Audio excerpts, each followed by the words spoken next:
বালির পর এবার ইট, রয়্যালটি ফাঁকি দিয়ে রমরমিয়ে চলছে ব্যবসা। আর এমন বেআইনিভাবে ব্যবসা যাতে বন্ধ হয় তার জন্য হানা দেওয়া শুরু করলেন ভূমি ও ভূমি সংস্কার দপ্তরের আধিকারিকরা।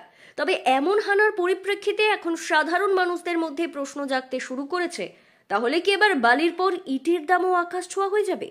সরকারি কর ফাঁকি দিয়ে বেআইনিভাবে ইটভাটা চালানোর এমন ঘটনাটি সামনে এসেছে দুবরাজপুরের লোবা গ্রাম পঞ্চায়েত এলাকায়, যেখানে শুক্রবার সাত সকালে অভিযান চালাতে দেখা যায় জেলা ও ব্লক প্রশাসনের ভূমি ও ভূমি সংস্কার দপ্তরের আধিকারিকদের।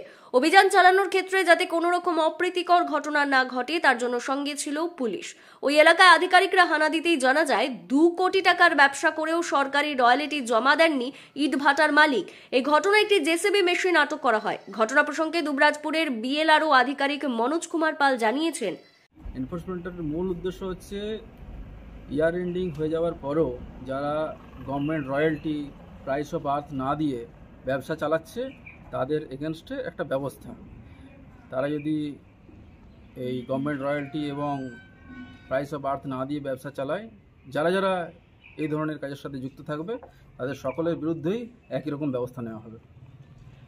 আমরা লোবা অঞ্চলে 4-5টা ভাটা আমরা এনফোর্সমেন্ট করলাম। তার মধ্যে সেখান থেকে একটা জেসিবি আমরা